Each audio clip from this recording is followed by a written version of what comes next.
Welcome to Authentic Truth in Addiction with me, Lisa Wenninger. This podcast is a journey through the life of addiction from the perspective of a mother. My hope is to bring awareness to this difficult topic. We are in the fight for our loved ones' lives against addiction, and it is time to come out of the closet and speak out for those we love most.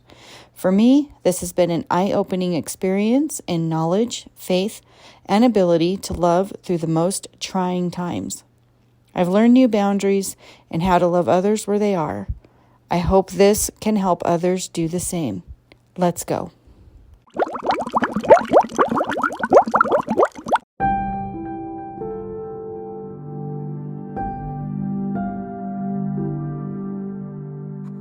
Hello and welcome to Authentic Truths. Today's episode is a difficult one. Oftentimes, parents who have dealt with a loved one in addiction long-term struggle with huge emotional ups and downs. And we're fighting all around trying to help or even save, doing our best to intervene in this addiction. And the further we get into it, the more we begin to struggle mentally, physically, as the stress takes a toll on our bodies, spiritually. It's just darker. And there came a point for me where I didn't know what I was dealing with. I just knew I was dealing with it a lot. And I was up and down all the time. I was an emotional mess. And I think that many parents out there need to understand what they're going through as their loved one is dealing with addiction. Let's get started. The reality of living grief. I've lost in my lifetime, whether it's a human or animal life or a dream. I know the pain that overwhelms you in the moment and invades your joy periodically for months or years to come. It is the grief we will all experience. There are internal emotions that arise due to loss. We manage it by remembering our cherished moments, allowing ourselves to experience the feelings and hold those memories a while longer. I know anticipatory grief, the insight to understanding it is the beginning of the end. The suffering in silence and less vocal tension about what is to come. We are not grieving the loss and love that was, but the life we know is living toward the end. Comforted by holding a hand bedside or listening to stories of long ago, we still feel an emotional loss. Anticipatory grief has a process all its own. Like every other grief, it takes time. We think of death before it happens. Then we regret those thoughts and feel shame. There's no need because it is a natural response to knowing what is to come. We cycle through denial, anger, bargaining, depression, and acceptance in grief. This can include anticipatory grief. Then we have living grief. It is the awkward space of anticipatory grief when you know the end is near or is coming and longing for life to return. Here we meet our darkest thoughts and our deepest hope, and it is in the black undercurrent of life they collide. Living grief has no specific known outcome, and they may live or die.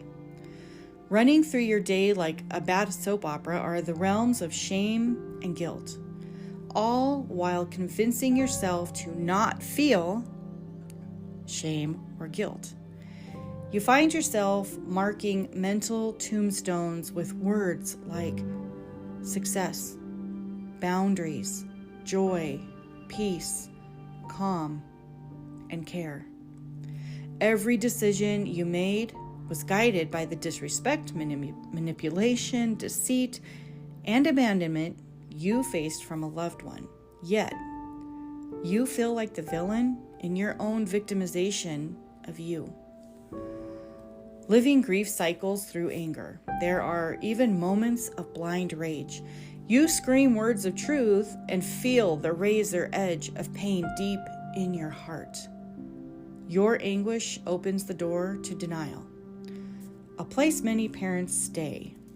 However, this denial may be of their addiction or the self-induced possibility of their death. Fear will carry you back and forth between these two realities. And make no mistake, living grief is a place between two dimensions. As we bargain with our loved ones to choose this and do that, we face the inevitable wall of addiction. You speak to deaf ears, no longer able to penetrate their heart. Every move their mind makes revolves around their substance of choice. Not themselves, not you, not their husband, children, or other family members. We watch everything they worked for fade into the dark abyss. We experience their loss of family, homes, cars, and even the care that could help. It's all just more grief in our lives. As they let it all go, we know we are part of the floating debris of their life. The days are shadowed with inescapable thoughts. The nights keep us awake with terror. The trauma begins to maneuver itself into a place of stay. One blink and we are in despair. We live in depression and it kills our motivation and drive, but we keep going. While they are getting high, we fall lower and lower into the pit Satan digs, but we keep going. We doubt every decision we make, fear every word as their trigger, and take everything said and done personally. Differences with living grief. Here's where the similarities end. Most people grieving will begin to find a way forward at some point. They will seek counseling, medication, support, and slowly pick themselves up. And they will never be the same.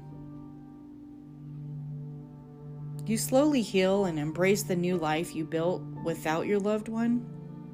And we do this in living grief as well. However, we will cycle back through time and again. Why? Because addiction is active loss. It is a loss that never ends until it does. You can't correctly grieve something that still lives in active addiction. The future may hold recovery, jail, prison, or death. When we never know when or how, we cannot plan. The heart of a parent living in this grief lives in a state of constant upheaval. The rise and fall of hope eventually leads to numbness. Our addicted loved ones know numbness well. We will too, through their lives. For parents who live outside of substance use, who don't choose any kind of substance, we have no life raft of drugs to get us through the hard times. We have our faith, which can be hard to press into when you feel shame. We have prayer that may include just 3 words. I still believe. We have support networks of strangers. Those who know our story tire of the reruns. Those living the same story can understand and empathize. Parents of children in addiction are tough while feeling weak. They forge ahead while being held back by a tragedy they can't control. Grieving their former life and their former child, they hide from people who knew both. There's mourning of happy holidays and family events, and there's fear of special days in living grief because they are usually ruined. Living grief experiences cycles that never conclude. As long as addiction controls their loved one, they will live in this tunnel of despair. If you are hurting through family addiction, I encourage you to reach out. Follow our Facebook page and check back often for updates. It's time to start to confront what it is you're going through.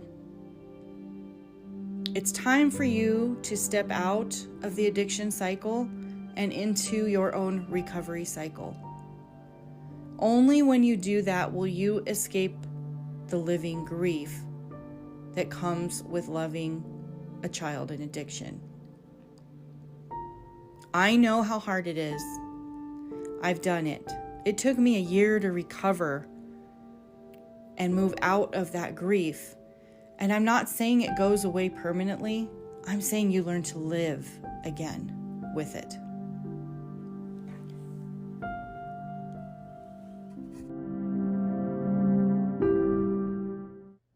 Thank you for tuning in to Authentic Truths in Addiction. If you enjoyed today's episode, I would be so grateful if you could take a moment to rate and review your experience. I'd also love your feedback. What topics would you like to hear? Send guest suggestions and feedback to lisa@authentictruths.com. Join me each week on Tuesday and Friday for a new episode, and thank you again for being here today.